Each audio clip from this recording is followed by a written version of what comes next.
Bismillahirrahmanirrahim. Assalamualaikum warahmatullahi wabarakatuh. Alhamdulillahirabbil alamin wa bihi nasta'inu ala umuri dunya waddin. Wassalatu wassalamu ala asyrafil anbiya'i wal mursalin sayyidina wa nabiyina Muhammadin wa ala alihi wa ashabihi ajma'in, amma ba'du.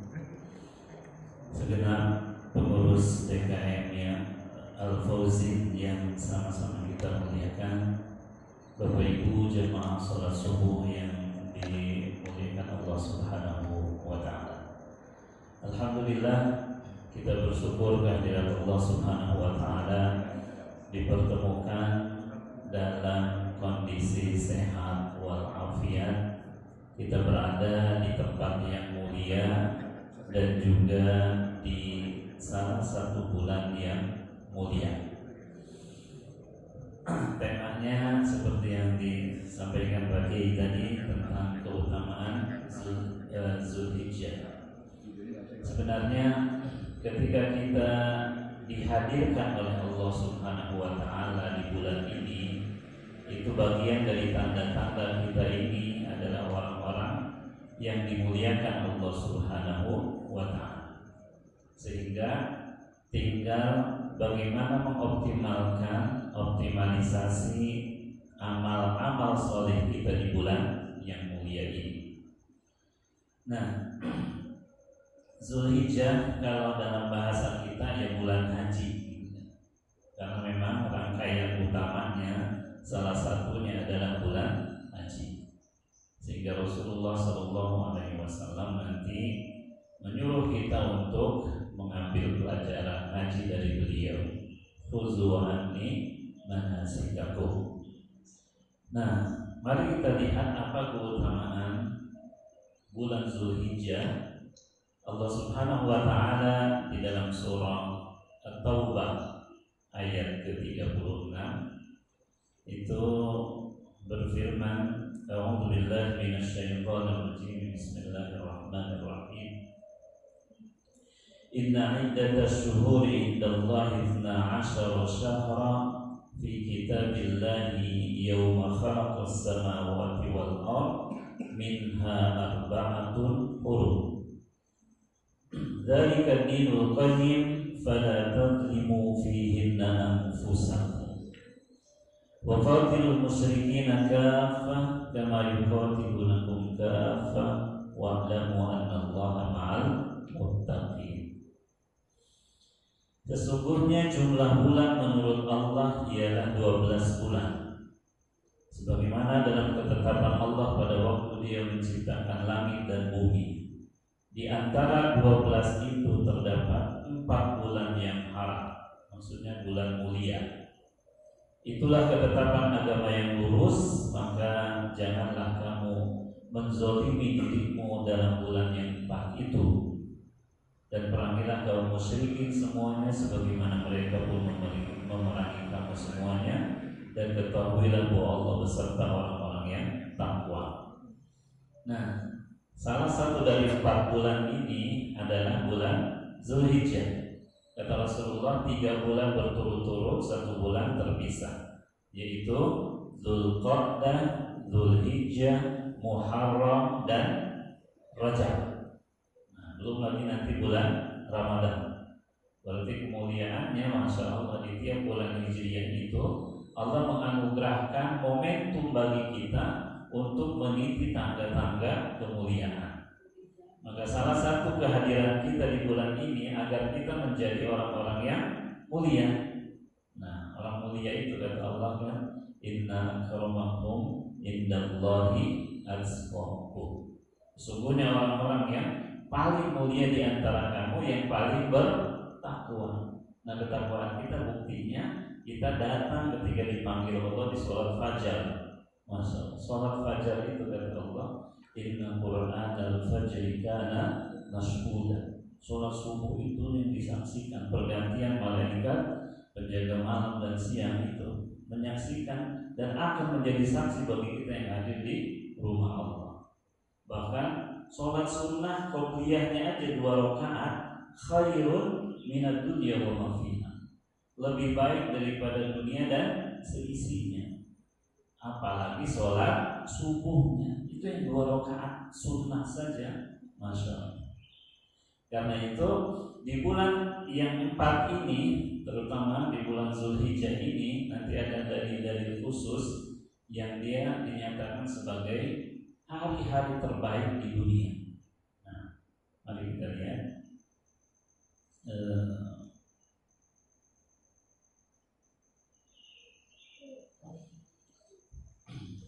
Agak macet ini.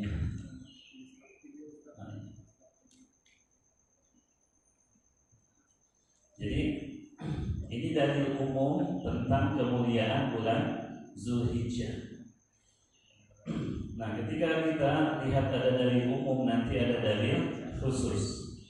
Nah, dalil khususnya di surah Al-Fajr itu Allah Subhanahu wa taala berfirman, bersumpah, wal fajr walayalin asyr. Walayalin asyr itu dan malam-malam yang 10, kata Ibnu Katsir, adalah awailu syahril hijjah. Jadi Allah bersumpah dengan 10 malam, yang dimaksud adalah malam di hari-hari pertama Zulhijjah.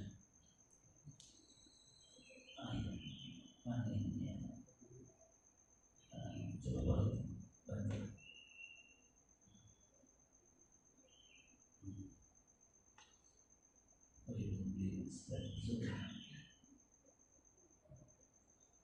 Yang disuruh bagi di saya belum ada ya. Nah, para jemaah yang dirahmati Allah Subhanahu wa taala, kembali bahwa kemuliaannya ini Allah yang menetapkan. Jadi ketika Allah menetapkan kemuliaan bulan ini, itu berarti ada program yang harus kita ikuti. Artinya bahwa kita kalau ingin mulia, ya harus mengikuti program yang Allah inginkan dari kita. Maka ketika Allah bersumpah di surah Al-Fajr ini menandakan bahwa malam-malam pertamanya dan hari-hari pertama di bulan Zulhijjah ini memang hari-hari yang terbaik di sisi Allah Subhanahu wa taala. Nanti kata Ibnu Abbas di tafsiran bahwa walayalin ashr ini untuk hari-hari pertama di bulan Zulhijjah. Nah, bagaimana dengan 10 akhir Ramadan? Ternyata digabungkan bahwa malam terbaik di dunia itu adalah 10 malam terakhir di akhir Ramadan, sementara hari-hari terbaik dunia itu adalah di hari-hari pertama bulan Zulhijjah. Nah, mari kita lihat nanti Rasulullah SAW bersabda, diriwayatkan oleh seorang sahabat Jabir bin Abdullah, anna Rasulullah SAW qala, afdalu ayyamin dunya ayyamul ashr. Bahwa hari-hari terbaik dunia itu adalah hari-hari yang 10, jadi di awal Zulhijjah. Hadis ini disebutkan oleh Imam Suyuti di Sahih Jami' Shaghir. Nah, artinya Allah menetapkan hari-hari ini lewat lisan Rasulullah. Berarti orang yang melewati momentum itu ada iman di hatinya dan dia beramal soleh, insya Allah termasuk orang-orang yang mulia di hadapan Allah Subhanahu wa taala. Nah, kemudian kita lihat bagaimana Rasulullah SAW menyebutkan dalam hadis sahih di riwayat Imam Bukhari ada, Imam Muslim ada. Sini saya ungkap dari riwayat Imam At-Tirmidzi dan Abu Dawud. Bahwa Rasulullah SAW bersabda, "Ma min ayyamin al-amalu shalih fihinna ahabbu ila Allah min hadhil ayyam." Qalu ya Rasulullah wala jihad fi sabilillah. Qala wala al-jihad fi sabilillah illa rajulun kharaja bi nafsihi wa malihi wa lam yarji min dzalika bi syai'.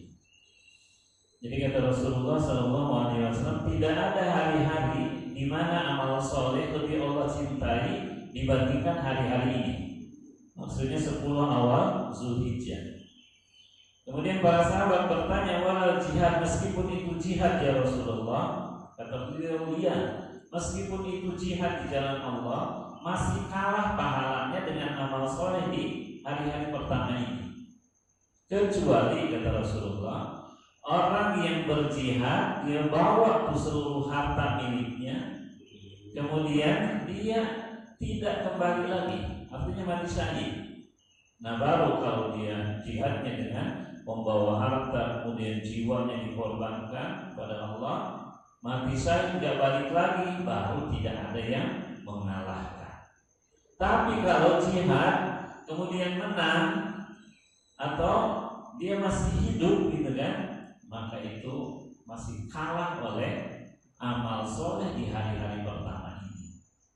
Nah, cuma di sini Rasul tidak menjelaskan amal solehnya apa. Berarti semua amal soleh yang sering kita lakukan tinggal istiqomahkan saja, dari yang fardu, yang wajib maupun yang sunnah, sehingga nilainya beda antara amalan di hari-hari pertama ini dengan amalan di luar 10 hari ini. Sholat subuh kita tadi itu beda pahalanya dengan sholat subuh di luar 10 ini.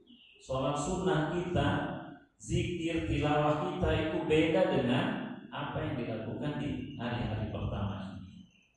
Makanya subhanallah, tidak bisa dikalahkan kecuali oleh orang yang mati syahid dengan harta dan jiwanya. Karena memang itulah puncak kemuliaan di sisi Allah ketika orang itu matinya mati syahid. Tidak ada yang bisa mengalahkan.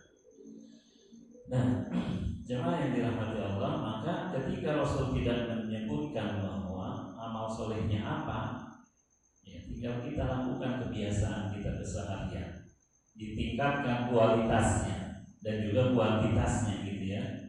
Seperti kalau biasa sholat di masjidnya masbuk, ya tinggal disiplin ulang gitu, agar kita bisa takbiratul ihram di bersama imam gitu kan, enggak lagi telat gitu.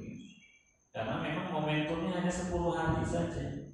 Nah, sama seperti halnya Imam Syafi'i rahimahullah, Imam Ahmad bin Hanbal ketika memuliakan hari-hari 10 pertama ini, mereka menggunakannya seperti 10 hari akhir di bulan Ramadan. Jadi Imam Syafi'i itu khatamin Quran siang dan malam juga di 10 hari pertama. Nah, berarti kalau kita ingin dapat kemuliaan tinggal ditambah kualitasnya. Nah, jadi semakin giat karena akan berlalu hanya 10 hari doang. Sehingga semua yang biasa kita lakukan, ya istiqomah melakukannya, kemudian kita tingkatkan kualitas dan kuantitasnya. Minimal 10 hari pertama nih khatam Quran gitu kan. Nah, kira-kira Bapak Ibu bisa nggak? Ya insya Allah kalau diniatin bisa gitu kan. Orang pas Ramadan aja kita bisa gitu kan. Karena memang kemuliaannya sama seperti 10 akhir di Ramadan. Termasuk juga iktikaf. Iktikaf itu hadirnya tidak hanya di Ramadan, di hari-hari mulia seperti ini pun bisa kita iktikaf, meskipun tidak sehari penuh gitu kan. Seperti kita sekarang niat iktikaf dari subuh sampai nanti waktu syuruk gitu kan. Niat iktikaf dapat pahala iktikaf. Nah, termasuk juga baca Quran yang biasanya di hari-hari biasa itu satu hurufnya 10 kebaikan. Kata Rasul kan begitu. La aqulu alif lam mim harfan walakin alif harfun wa lam harfun wa mim harfun. Tidaklah engkau membaca alif lam mim itu satu huruf, bukan itu 3 huruf. Setiap hurufnya 10 kebaikan. Tapi di 10 pertama Zulhijjah bi ghairi hisab, tanpa batas. Artinya kemuliaan dan pahalanya masya Allah hanya Allah yang tahu gitu. Termasuk kalau Bapak Ibu rajin puasa gitu kan. Kalau puasa biasa Senin Kamis, kemudian Ayyamul Bid gitu. Kalau di 9 awal Zulhijjah nih, dari tanggal 1 sampai 9 sampai nanti ketemu dengan Arafah, itu boleh saja kalau mau puasa bagi yang kuat untuk berpuasa. Kalau nggak kuat puasa ya nanti pas Arafah aja minimal gitu ya. Nanti keutamaannya masya Allah. Nah termasuk juga sedekah di awal-awal hari-hari Zulhijjah ini. Sedekah itu nilainya kalau menurut Al-Quran kan sampai 700 kali lipat. 1000 itu sama dengan 700.000. Tapi subhanallah di awal-awal Zulhijjah ini bukan lagi 700 kali lipat, tapi lagi-lagi bighairi hisab, tanpa batas, dan hanya Allah yang tahu. Karena itulah masya Allah momentum ini digunakan oleh Allah agar kita menggunakan dengan sebaik-baiknya. Dan yang paling mudah amal soleh yang tidak butuh tenaga, tidak butuh biaya adalah zikrullah. Zikrullah yang kata Allah di hari-hari biasanya wala zikrullahi akbar. Sungguh zikir mengingat Allah itu adalah ibadah yang amat besar. Karena memang ibadah zikir itu menghalau kelalaian. Biasanya orang lalai gitu. Orang biasa dibisiki oleh setan untuk tidak berzikir.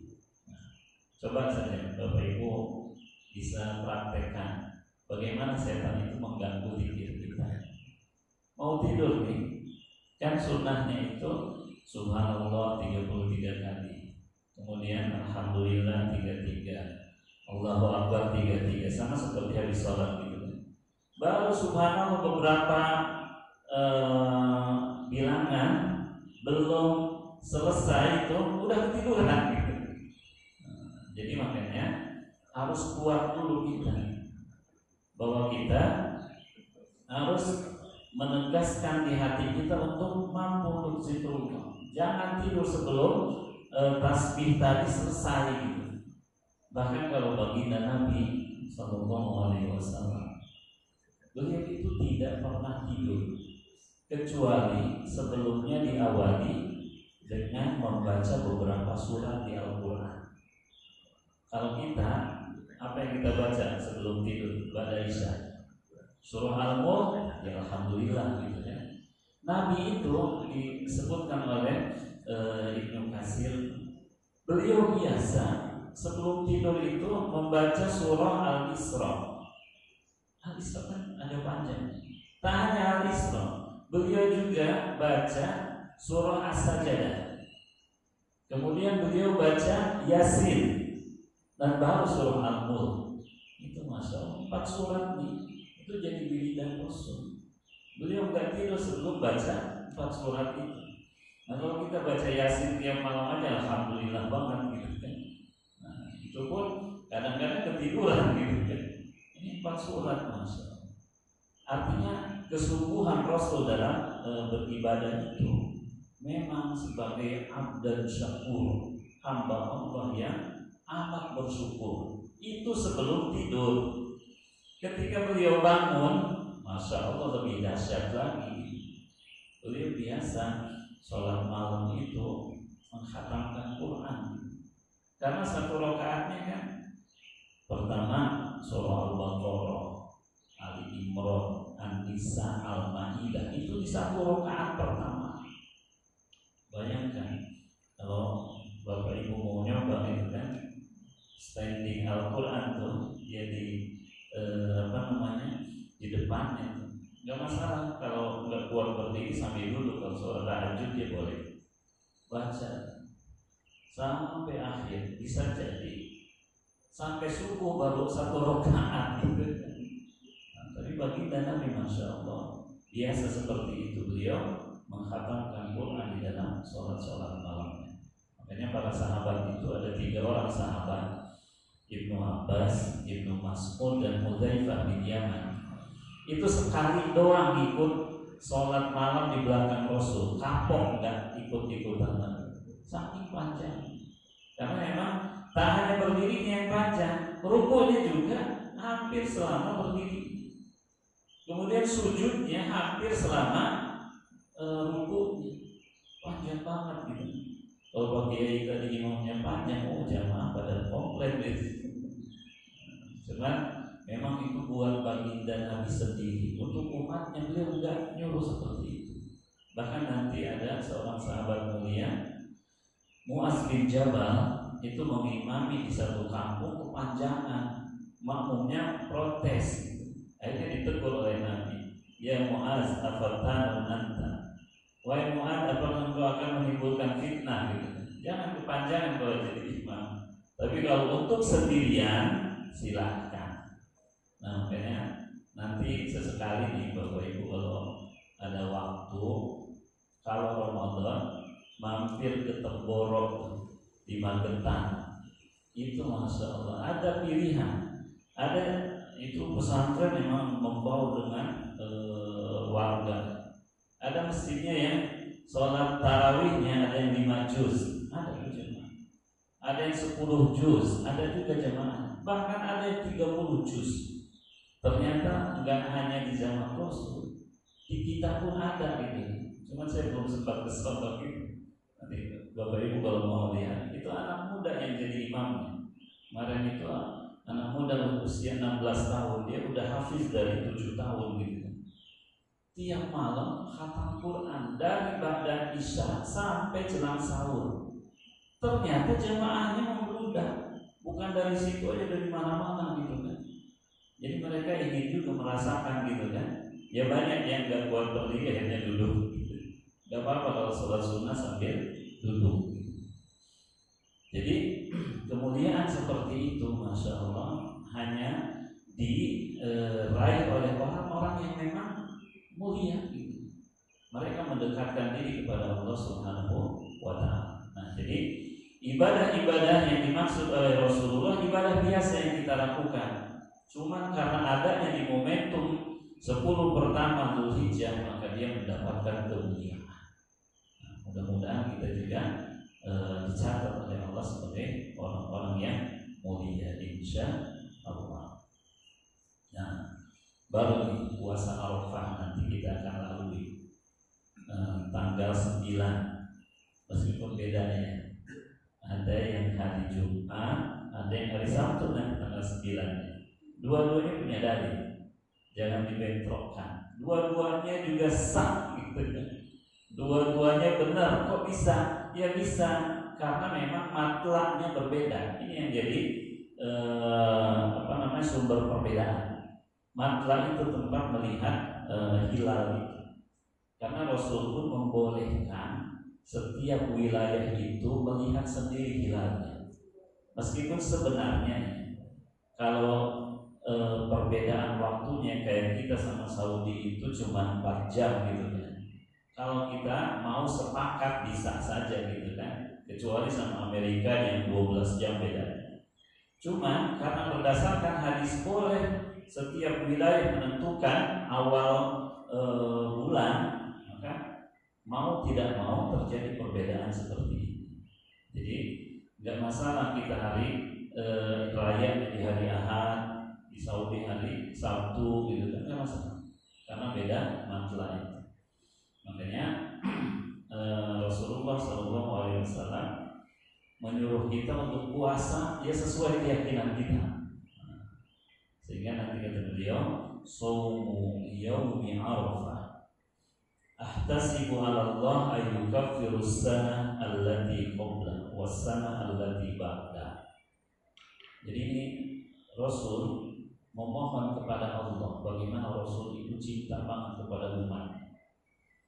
Puasa Arafah itu saya berharap, saya minta kepada Allah, mudah-mudahan dia bisa menghapus dosa setahun lalu dan dosa setahun yang akan datang.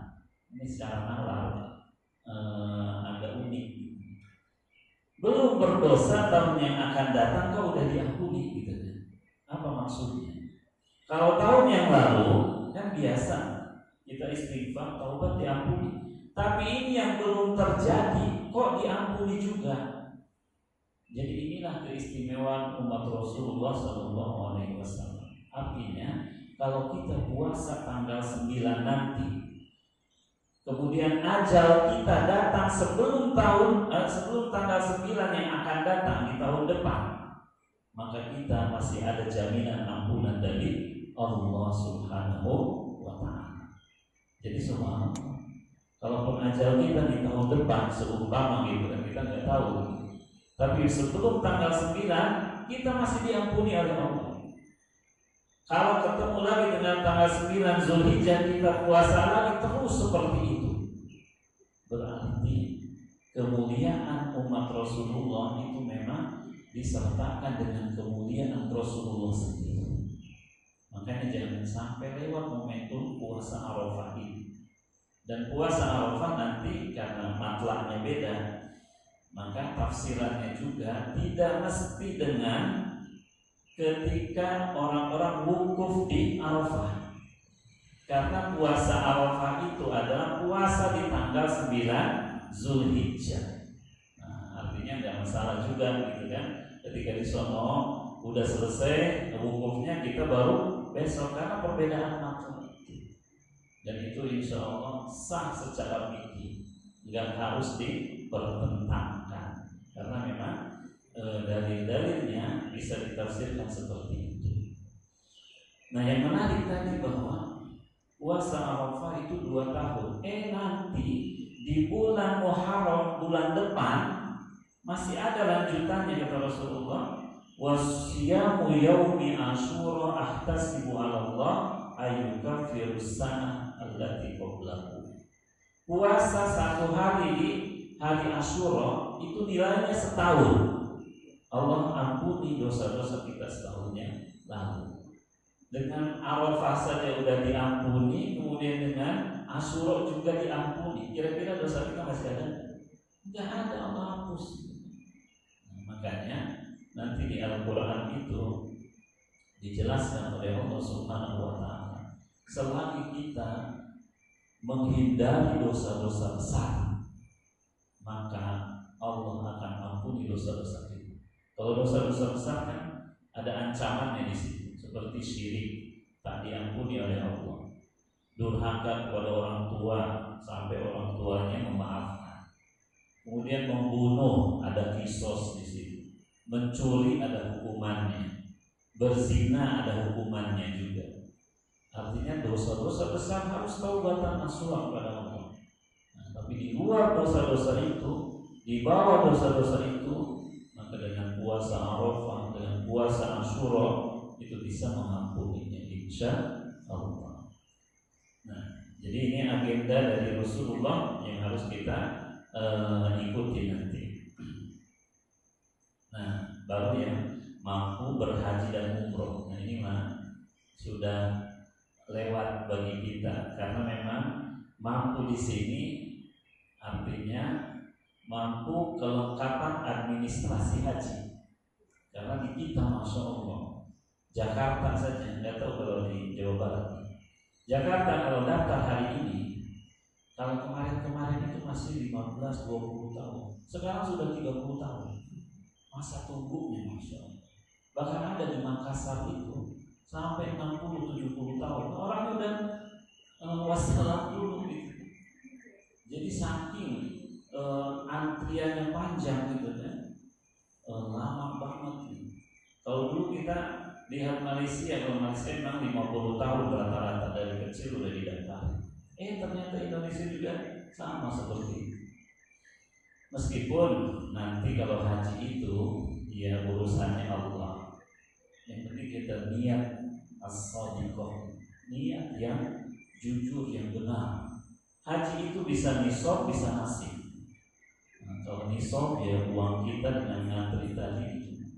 Kalau nasib ya dapat undangan dari raja, punya uang pakai haji furoda gitu kan. Haji furoda tahun ini itu paling murah 250 juta. Yang banyak tuh 350, 400. Tapi itu habis juga visanya gitu kan, Masya Allah. Ternyata orang kita emang untuk haji itu mereka nggak pikir-pikir, kalau ada beli. Jadi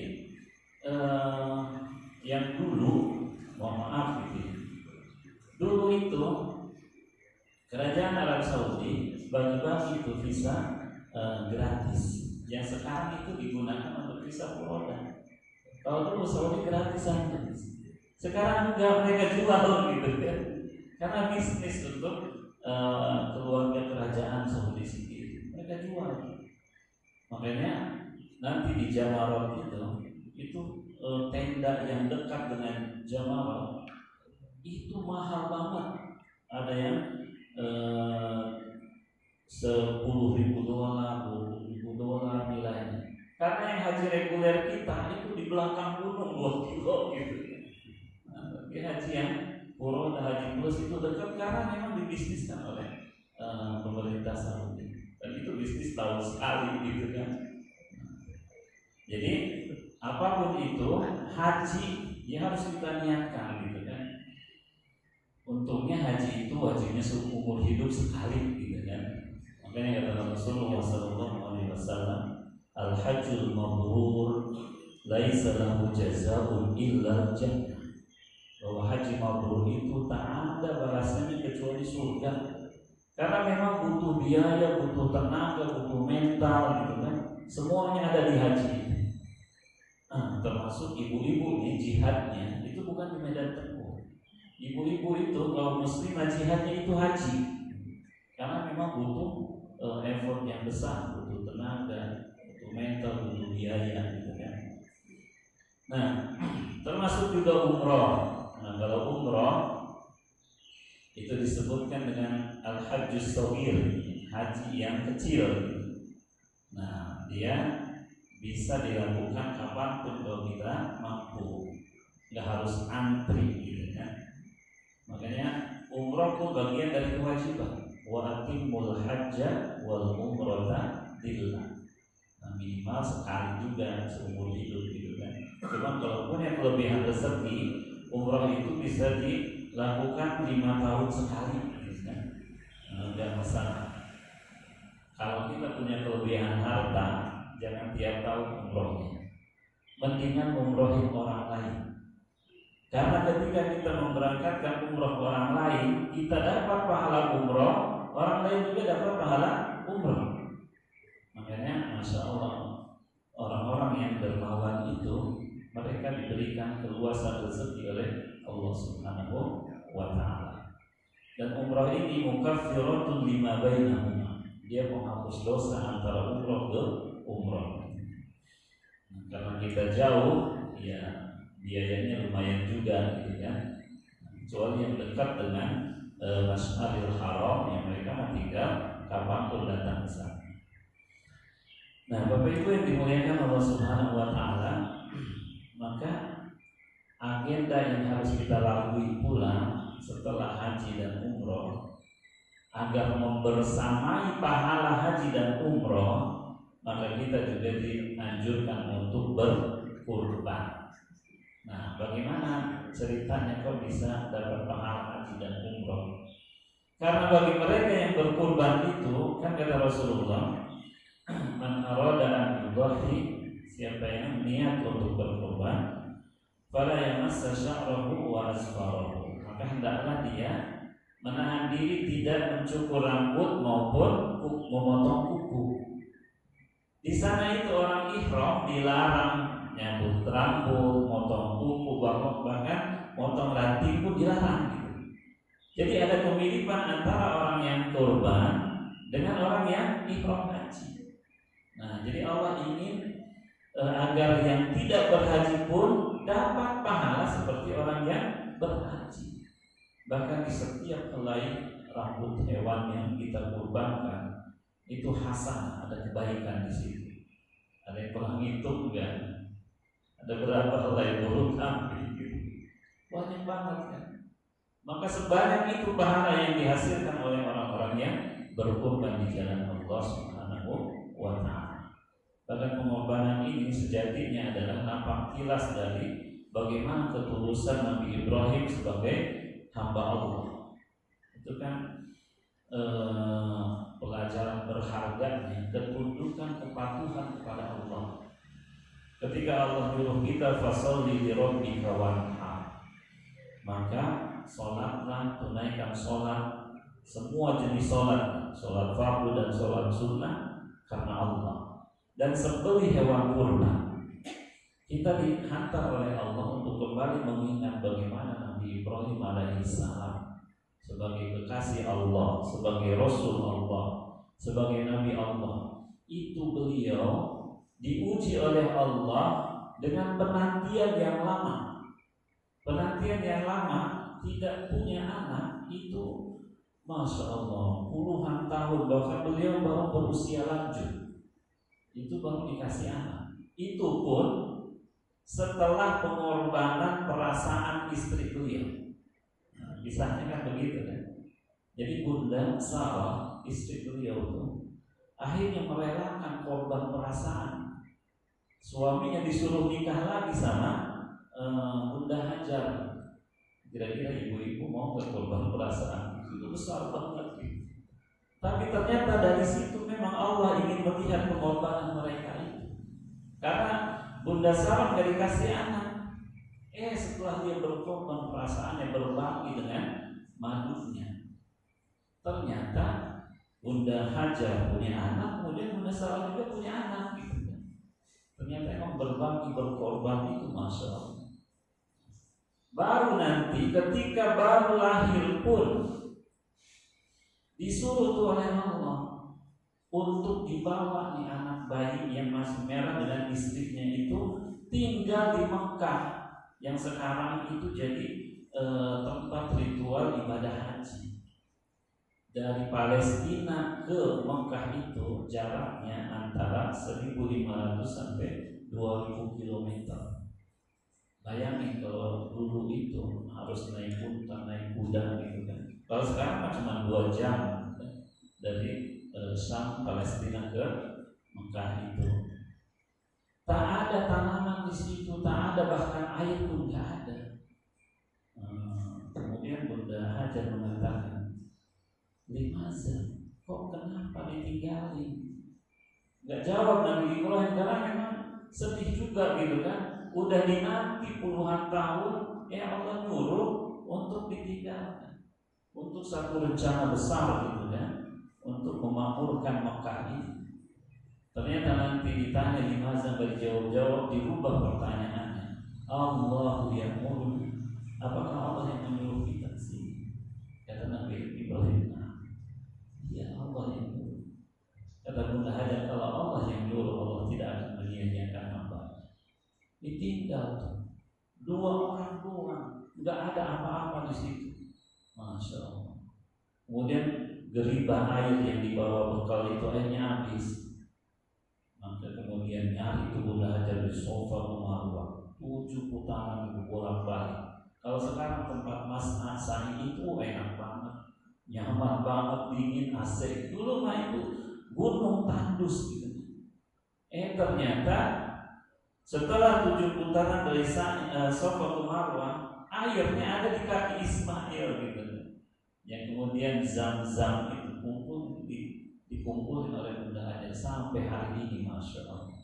Jadi orang ketika minum air Zam-Zam ingat cerita itu akan mengokohkan keyakinannya kepada Allah Subhanahu wa Ta'ala. Jadi ujian demi ujian dialami oleh orang-orang mulia. Maka kalau kita diuji oleh Allah, tanda Allah sayang kepada kita. Nah, puncak ujian Allah itu nanti ketika Ibrahim alaihissalam disuruh untuk menyembelih putranya. Masya Allah. Udah dinanti puluhan tahun, ditinggal pulang gitu kan. Udah besaran dikit disuruh disembelih. Tapi indah banget itu dialognya. Allah gambarkan, Allah abadikan di surah As-Saffat ayat 100 dan seterusnya. Ketika Nabi Ibrahim mengatakan kepada putranya, "Ya bunayya inni ara fil manami anni azbahuka fanzur madza tara." Wahai putraku, aku melihat dalam mimpiku bahwa Allah menyuruhku untuk menyembelih kamu. Apa pendapatmu?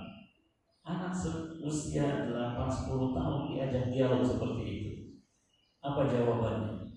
Ya abati fa'al ma tu'ma satajiduni insyaallah minas shadiqin. Wahai ayahanda, lakukan apa yang diperintahkan Allah kepadamu. Engkau akan melihatku termasuk orang-orang yang sabar. Jadi ketundukan ayah anak kepada Allah, diri pun dikorbankan, siap gitu kan. Kalau anak-anak sekarang mau disembelih, kabur pasti. Gak akan terjadi dialog seperti itu. Berarti memang pemahaman anaknya pun dalam bingkai rumah kenabian udah tahu hak-haknya sebagai hamba dan hak Allah yang punya otoritas untuk menyuruh hamba. Kita baru disuruh korban waktu aja kan. Lagi nyenyak tidur suruh datang ke masjid. Punya harta suruh korban hewan. Kalau dulu Nabi Ibrahim tahu mau diganti dengan domba atau Ismail, wah gak bakalan sedih gitu. Makanya Allah sebutkan lahuwal bala'ul mubin terkait dengan penyembelihan itu. Itu adalah cobaan yang amat besar, ujian yang amat besar. Bahkan sampai iblis itu menghalang-halang Ibrahim. Jangan sampai dilakukan gitu kan. Sampai ada ibadah jumroh itu kan, ketika Ibrahim mau menyembelih Ismail, digoda terus oleh iblis biar terjadi, dilempar 7 kali lempar. Datang lagi sampai 3 jamroh, 21 batu dilempar iblis. Karena memang iblis tidak mau orang hamba Allah, anak cucu Adam taat kepada Tuhan. Jadi dia pengen punya teman gitu kan. Makanya jamaah yang dimuliakan Allah Subhanahu wa taala, jadi pengorbanan yang kita lakukan itu adalah mengapaktilasi ibadah yang pernah dilakukan oleh Nabi Ibrahim alaihissalam.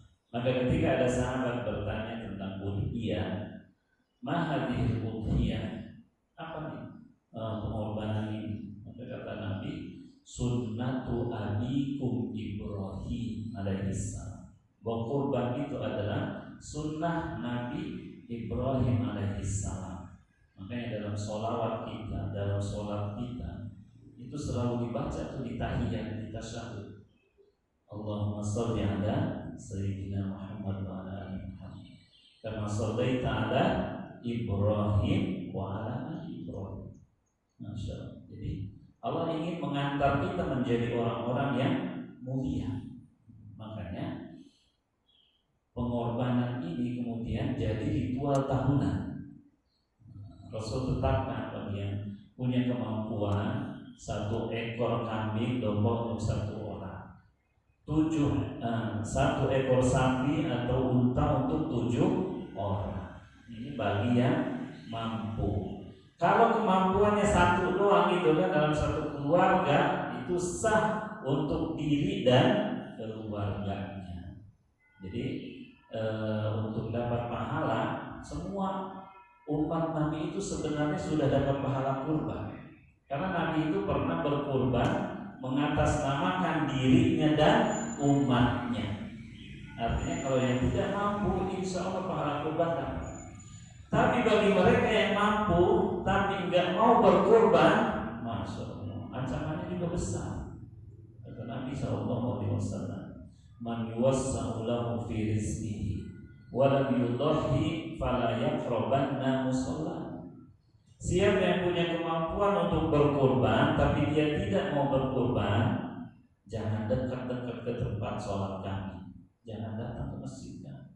Rasul tidak mau punya umat yang bakhil gitu. Makanya jangan sampai kita mengabaikan ibadah kurban. Sehingga perintah Allah wanhar, sembelih hewan kurban itu tahunan, bukan seumur hidup sekali gitu kan. Jadi harus dikikis kebakhilan yang ada di dalam jiwa kita. Nah jemaah yang mulia, maka berkait dengan kurban ini dia unik. Pekurbannya juga boleh makan dari daging kurban itu. Kata Allah, wa kulu minha wa atimul qani'a wal mumtar. Makanlah dari daging kurban itu dan berikan sedekah kepada orang-orang fakir dan yang membutuhkan. Bahkan dalam hadis Nabi itu disebutkan boleh juga menghadiahkan daging kurban, termasuk kepada non muslim. Kita punya tetangga tuh yang tidak seagama sama kita lagi berkorban, dagingnya banyak, bagi itu tetangga. Nah, jadi buat kita boleh, buat dihadiahkan boleh, buat sedekah. Jadi dibagi 3 bagian. Maka insya Allah akan terjadi harmonisasi di tataran sosial kita. Jadi jangan bakhil gitu untuk dirinya doang gitu kan. Enggak, tetangga bagi meskipun non muslim gitu. Enggak masalah. Nah, maka ibadah-ibadah program-program yang Allah hadirkan bagi kita ini dari mulai awal Zulhijjah sampai tanggal 10 itu kata Nabi kan, tidak ada amalan yang Allah cintai di hari raya kurban ini kecuali mengalirkan darah kurban. Jadi mengalirkan darah kurban itu nyembelih hewan kurban. Kalau dulu di Mas'aril Haram kan banyak tuh, ada hewan kurban, ada dam segala macam, itu jutaan ekor. Karena pemahaman hadisnya tekstual gitu kan. Yang penting disembelih aja. Udah habis sembelih dilemparin aja itu. Makanya ada bukit itu yang wah kalau habis lebaran itu aromanya gak enak gitu kan. Dulu gak diambil tuh daging-daging kurban itu, saking banyaknya. Kalau sekarang alhamdulillah udah diambil sama pemerintah Saudi, kemudian dijadiin kornet, dijadiin abon, dibagi ke seluruh wilayah kaum muslimin, termasuk ke Indonesia. Saya punya teman di kedutaan, tiap tahun ngirimin dulu kalau ke kornet ya abon gitu kan. Nah, pahalanya masya Allah ini disebutkan oleh Nabi Sallallahu Alaihi Wasallam bahwa ma amilat mu'adam yawman nahri amalan ahabbu ila Allah min iraqatin dam wa innahu la ya'ti yawmal qiyamah bi quruniha wa adlafiha wa as'aliha. Jadi bulu-bulu kurbannya itu akan dirubah oleh Allah menjadi kebaikan-kebaikan. Bahkan akan datang di hari kiamat tanduk, kuku, kemudian rambutnya dengan pahala yang berlimpah bagi orang yang berkurban. Sehingga orang yang berkurban insya Allah masuk surga gitu kan. Karena saking banyaknya pahala dari pengorbanan. Nah, kemudian ini sampai hari tasyrik. Kalau hari tasyrik selesai, berarti kalau kita hari Ahad itu hari tasyriknya Senin, Selasa, Rabu. Nah, Rabu sampai Asar itu masih boleh berkorban. Tetapi kalau udah maghrib udah gak dianggap kurban, jadinya sedekah gitu kan. Nah, ini rangkaian hari-hari di awal Zulhijjah. Karena bulan Zulhijjah secara keseluruhan itu bulan mulia, maka yang kita lakukan setelah hari raya itu adalah tetap istiqomah dalam takwa. Karena kata Allah, wa tazawwadu fa inna khairaz zadi taqwa. Teruslah berbekal dan bekal terbaik itu adalah takwa. Allah tegaskan lagi, ya bani Adam qad anzalna 'alaikum libasan yuwari sawatikum wa libasul taqwa dzalika khair. Wahai anak Adam, sungguhnya kami telah menurunkan kepada pakaian untuk menutup auratmu, dan pakaian indah dan perhiasan itu adalah pakaian takwa yang lebih baik. Jadi ibarat kita punya pakaian nih menutup aurat kita, maka ketakwaan itu menutup aib-aib kita di hadapan Allah Subhanahu wa Ta'ala. Jadi lanjut sampai akhir Zulhijjah, lanjut lagi sampai Muharram dengan ritual-ritual ibadah kita, maka insya Allah kita akan mendapatkan kemuliaan di sisi Allah Subhanahu wa taala. Barangkali itu sebagai mukadimah dari diskusi yang mungkin ada di antara jemaah yang akan menambahkan atau bertanya, saya persilakan. Aku qouli hadza wa astaghfirullah li wa lakum. Assalamualaikum warahmatullahi wabarakatuh. Terima kasih Ustaz atas pemaparan materi yang sangat luar biasa, tergabung antara khotbah, haji, kemudian kemuliaan bulan Dzulhijjah. Saya tidak mengulas karena sudah jelas ya. Silakan Bapak mungkin ingin bertanyakan, silakan. Mumpung ada waktu. Monggo. Kalau enggak yang di Zoom ada di Zoom. Ada di sini. Ya. Kalau nggak ada yang lain, Oh, mana? yang lain kalau nggak ada. Ya, baik. Pak Ustadz, tadi seperti Pak Ustadz katakan, tahun ini satu ibadah kita berbeda. Ada yang tanggal 9, tanggal 10. Nah, risikonya berpuasa kalau satu ibadah itu haram hukumnya. Iya. Risikonya itu. Nah, kalau tidak dapat pahala, paling rugi.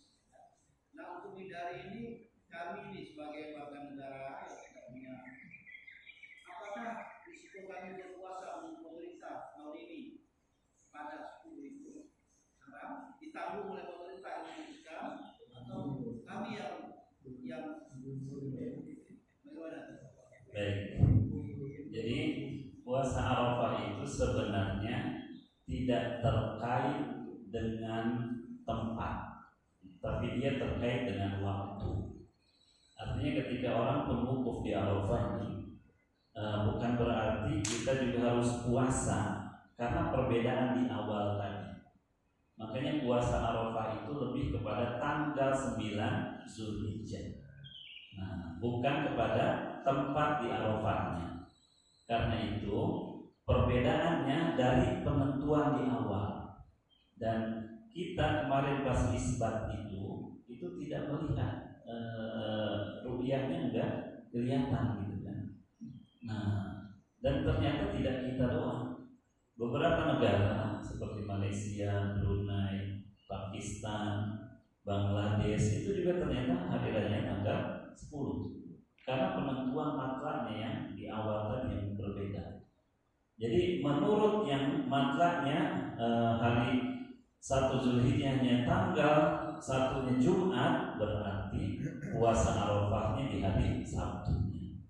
Nah, jadi yang diharamkan itu kalau matlaknya sama, puasanya berbeda. Kalau ini sudah berbeda dari penentuan awal, jadi tak masalah. Menurut yang penentuan awalnya hari Kamis, ya dia puasa Arafahnya hari Jumat. Begitu. Jadi Saudi sendiri punya matlak sendiri, Mesir punya matlak sendiri.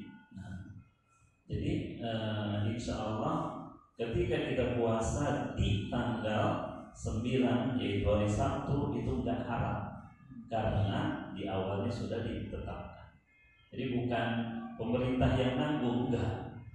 Karena kalau nanggung seluruh umat Islam Indonesia, kasihan banget babak belur di hadapan Allah. Tapi para ulamanya di MUI, pakar-pakar sudah menetapkan bahwa karena kita mengambil ikhtilaful maqali, maka ini yang terjadi. Harusnya memang kalau ada kepemimpinan, kesatuan pimpinan, itu yang diambil wihdatul maqali, kesatuan matlak. Tapi ini enggak, kita ambilnya ikhtilaful maqal. Begitu Bapak ya. Jadi insya Allah tetap sah sesuai awal kita penanggalannya. Begitu. Kira Pak Tanjung, dan ini saya yakin justru masalah tentang ini akan muncul Ustaz. Iya. Dan ini sebenarnya bukan yang pertama kali. Tahun 2014, Oh iya benar. 2018 kita sudah pernah. Dan ketika umat bingung, kembalilah kepada keputusan hakim. Nah, betul. Kasus sudah selesai. Jadi Pak, kalau setahu saya Ustaz, ini kan ada 2 lokal dan 2 global, ya kan? Nah, ini kita kan pilih lokal, ya monggo. Lokal kita tapi matlahnya berbeda. Tapi kalau di Timur Tengah itu di Timur Tengah sepertinya global. Jadi ketika Idul Adha sama lah kira-kira Timur Tengah seperti Mesir dan sebagainya. Tapi dalam Idul Fitri berbeda gitu. Bisa Tapi Pak Ustaz kan janggal banget hari kita berpuasa, kita sudah mendengar takbir dari apa ya kan? Iya. Gimana gitu rasanya kita puasa, sudah takbir. Tidak apa-apa. Jadi kalau takbir mutlak itu bahkan itu dianjurkan mulai tanggal 1 sebenarnya. Jadi tanggal 1 Zulhijjah itu dulu para sahabat Nabi, Ibnu Umar, Ibnu Abbas itu keliling di pasar tuh takbiran gitu. Ternyata takbir keliling itu ada dasarnya. Cuma sekarang harus dapat izin pemerintah gitu ya. Jadi sahabat tuh datang ke pasar-pasar bertakbir biar yang di pasar enggak lalai gitu kan. Ini hari-hari mulia gitu kan. Cuma di kita belum lazim. Coba Al-Fauzin hari ini takbiran, dia enggak masalah.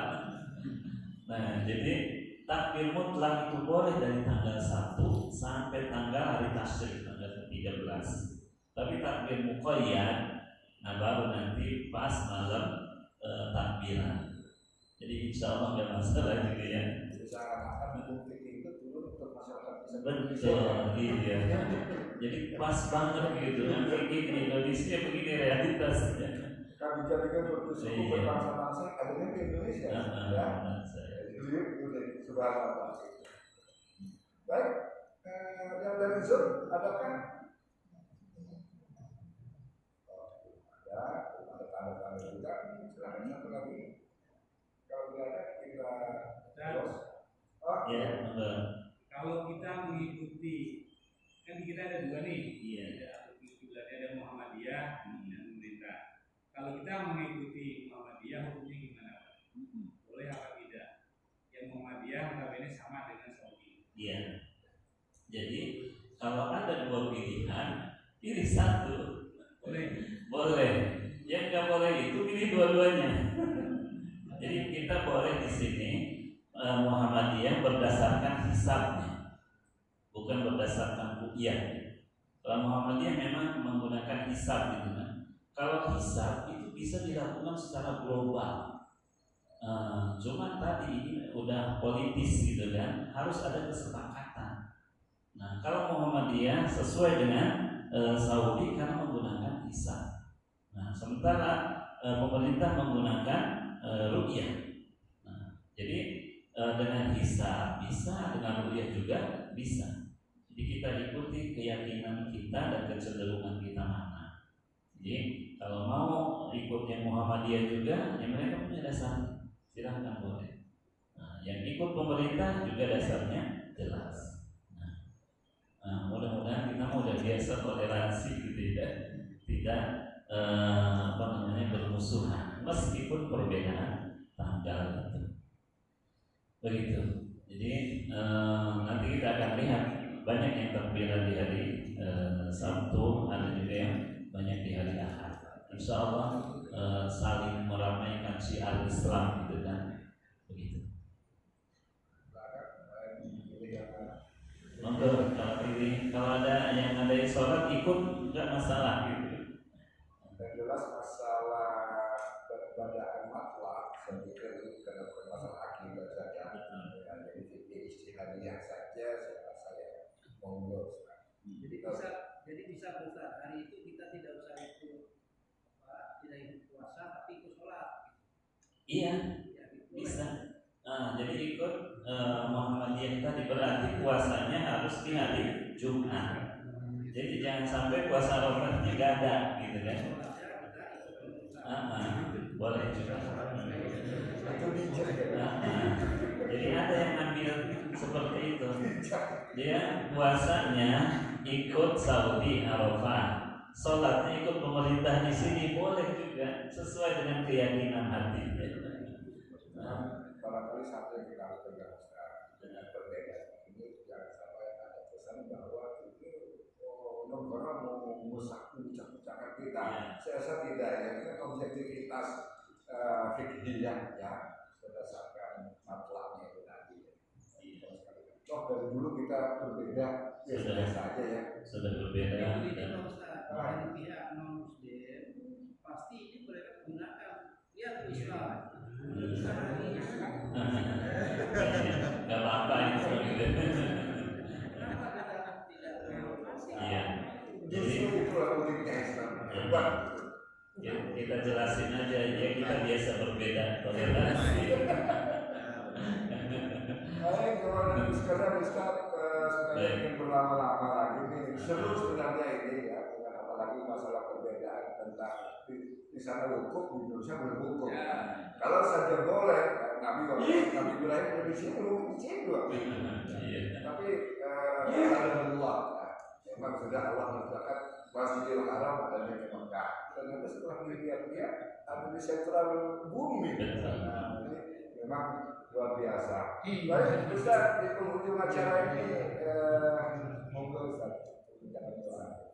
Baik, mari kita tutup majlis kita dengan bermunajat kepada Allah. Kita mohon kepada Allah, mudah-mudahan Allah tetap berikan hidayah kepada kita dan menutup kita dengan husnul khatimah. A'udzubillahi minasyaitonir rajim. Bismillahirrahmanirrahim. Alhamdulillahirabbil alamin.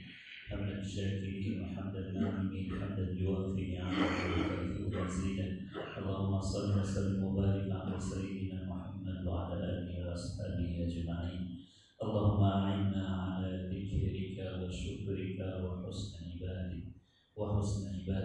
Allahumma arinal haqqa haqqan warzuqna ittiba'ah wa arinal batila batila warzuqna ijtinabah. Allahumma inna nas'aluka 'ilman nafi'an wa rizqan thayyiban wa 'amalan mutaqabbala. Allahumma rabbana la tada' lana fi maqamina hadha dhanban illa ghafarta wa la hamman illa farajta wa la daynan illa qadayta wa la 'aiban illa satarta wa la dhallan illa hadaita wa la hajatan min hawaij dunya wal akhirah illa qadaytaha برحمتك يا أرحم الراحمين. ربنا تقبل منا إنك أنت السميع العليم وتب علينا إنك أنت التواب الرحيم. اللهم اجعل حج المسلمين حجا مبرورا وسعيهم سعيا مشكورا وتجارتهم تجارة لن تبورا. ربنا هب لنا من أزواجنا وذرياتنا قرة أعين واجعلنا للمتقين إماما. اللهم اجعلنا من الصالحين واجعلنا من المتقين. ربنا آتنا في الدنيا حسنة وفي الآخرة حسنة وقنا عذاب النار. سبحان ربك رب العزة عما يصفون وسلام على المرسلين والحمد لله رب العالمين. السلام عليكم ورحمة الله وبركاته.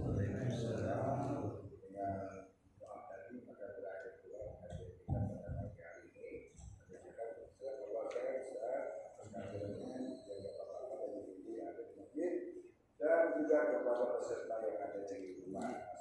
Terima kasih.